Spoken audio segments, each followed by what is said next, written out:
Di sesi terakhir saudara di The Prime Show, saya mengetahui bagaimana sih kemungkinan dari gerakan bawah tanah ini bekerja, lewat siapa, menghubungi siapa, dan bagaimana outputnya. Saya ingin bertanya sedikit saja, karena ini terakhir, jadi saya memberikan kesempatan terakhir kepada Bung Sugeng Teguh Santoso. Iya. Tadi sudah disebutkan misalnya ada kasus Ismail Bolong, sedikit-sedikit dikeluarin. Jam tangan mahal puluhan miliar tadi disebutkan mereknya Richard Mille.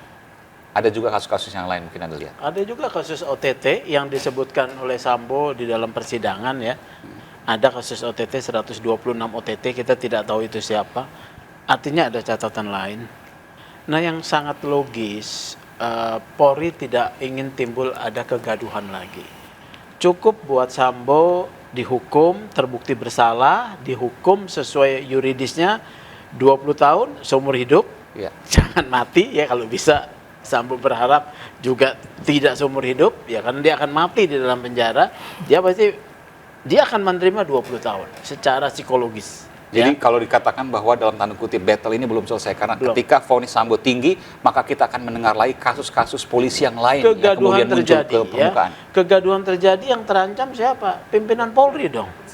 Tanggung jawab sebagai... Tapi kalau memang kasus kan memang harus diungkap dong. Kenapa? Kalau diungkap, sudah terjadi nih berondongan kegaduhan. Baru satu kasus ini, Sambo gitu kan? Sambo, ya kan? Ya akan bergulir itu siapa yang bisa mengendalikan?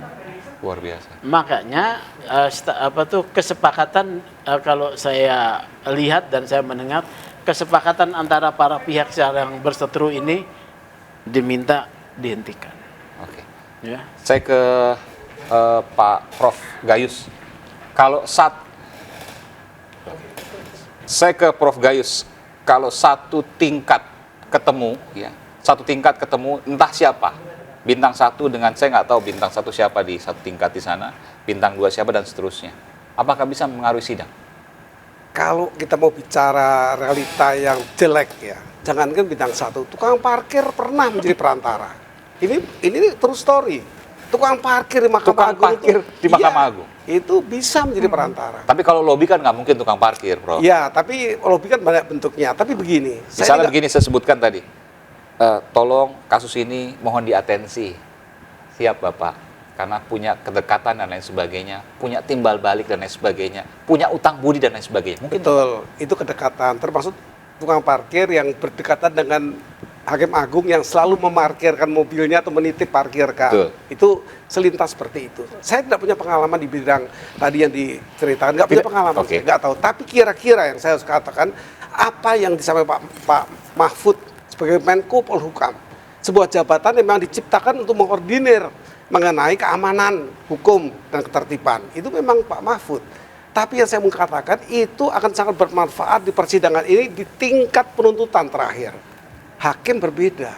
Hakim tidak bisa mendengarkan tadi cerita yang panjang tadi. Hakim tidak pernah mau dengar itu. Hakim hanya mau tahu apa kebenaran dan apa itu yang dilakukan kemudian tanggung jawab. Meskipun bocor juga yang kemudian sempat viral ketua hakim kasus Sambo yang kemudian memunculkan sebuah pertanyaan. Oh, hakim posisinya seperti ini ya, menyaksikan apa keterangan sampai Sambo. hari ini KY timnya belum bisa memastikan. Mahkamah Agung membentuk tim khusus untuk ini. Juga belum ada titik terang yang itu kan banyak tafsir kalau tayangan IT apa elektronik itu kan banyak bisa direkayasa, bisa dan sebagainya yang diklarifikasi oleh juru bicara Pengadilan Selatan tidak ada. Ini klarifikasi. Juru bicara PN Jakarta Selatan, hal itu tidak terjadi. Ya saya hanya Jadi rekaman itu bohong maksudnya? Itu tidak benar, tidak berkaitan itu. Mungkin orang yang sama atau kan sekarang hebat sekali untuk menduplikasi untuk baik. Meskipun itu tersebar luas ya, tapi itu hal yang lain. Yang ingin saya tanyakan nanti terkait dengan bagaimana cara dan sebagainya, apakah mungkin, tapi jawabannya adalah tukang parkir saja mungkin, apalagi bintang 1 yang kemudian melakukan lobby, apalagi di atasnya. Bukan hal yang tidak mungkin. Anda mengatakan itu seolah-olah, tapi Anda tidak mau menyampaikan itu. Saya ke Mbak Yenti. Mbak Yenti, kalau sudah seperti ini, apa yang harus dilakukan? Kalau seandainya nanti seolah-olah hakim nanti akan sulit untuk memutus sesuai dengan keadilan. Karena kalau seandainya sesuai dengan keadilan harus tinggi misalnya, maka ada tekanan. Saya kira saya lebih ke Pak Gayus ya. Saya berharap daripada saya pesimis seperti Pak Teguh ya, karena sedih sekali kalau gitu. Untuk apa ya ada gunanya ada hukum, ya kan? Untuk apa ada konstitusi yang mengatakan semua orang sama di depan hukum? Apalagi kalau ini di institusi kepolisian yang melibatkan jenderal, ya harusnya tidak. Hal-hal itu memang akan dikatakan hukum itu juga bukan ruang hampa, pasti ada non yuridis yang masuk. Tapi ya kita sebagai negara yang memang betul-betul mau jadi negara hukum, bukan hanya kekuasaan semata, ya kita harus betul-betul berjuang bahwa ini hukum ditegakkan setegak-tegaknya gitu ya. Walaupun ada kemungkinan kalau ya sudah biarin saja, harusnya ya kita berharap hakimnya seperti yang katakan Pak Gayus tadi, dan saya setuju. Sekarang lihat Ismail Bolong, siapa dia, hanya A itu ya kan, nyatanya bisa begini. Artinya tidak harus pangkatnya tinggi, bisa jadi memang Brigjen pun sudah cukup gitu kan. Tapi masalahnya itu tadi kita berharap bahwa sinyal yang oleh Pak Menko Polhukam ini justru mengingatkan terutama hakim yang karena memutus terakhir untuk jangan sampai main-main, terpengaruh, ikut masuk angin, karena kita melihat semuanya. Jadi untuk apa ada hukum? Untuk apa seolah-olah kita tuh Indonesia tuh hanya polisi gitu kan, menyelamatkan polisi. Loh, terus rakyat tuh gimana? Orang polisi itu didanai dengan pajak rakyat. Di beberapa negara maunya gimana nih sekarang? Polisinya mau dilebur semua, diganti yang lain, atau bagaimana? Karena kita tetap memerlukan polisi. Betul. Dan polisi itu dibutuhkan. Ketika polisi tidak dapat dipercaya dan kemudian dibiarkan saja, yang senang penjahat, yang jadi korban, calon-calon korban adalah rakyat. Jadi gimana pun juga saya masih punya optimistis lah, seperti yang Pak Gayus sampaikan. Mudah-mudahan hakimnya tidak seperti yang mengerikan yang diduga oleh Pak Teguh gitu ya, Pak Teguh ya. Yang Pak Teguh tujuan harus kiri-kiri kalau saya. Ya. Biar orang selalu siaga gitu. Ya nggak apa-apa kalau saya. Oke, terakhir. Pak Alphonse, apa yang harus dilakukan kalau seandainya memang ini benar dan memang kecenderungannya benar, karena Pak Mahfud nggak mungkin hanya bicara bukan bicara bohong, bicara ecek-ecek, tapi bicara serius. Ya, Pak Mahfud kan orang Madura, omong apa adanya.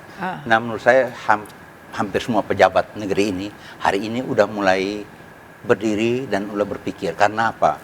Polisi dengan segala karakteristik begitu banyak yang perbuatan melanggar hukum terjadi. Jaksanya begitu, hakimnya begitu, sampai hakim agungnya juga tertangkap, dan permainan-permainan. Masyarakat sangat mengharapkan tegaknya praktek negara hukum ini oleh aparat yang bersih dan berwibawa.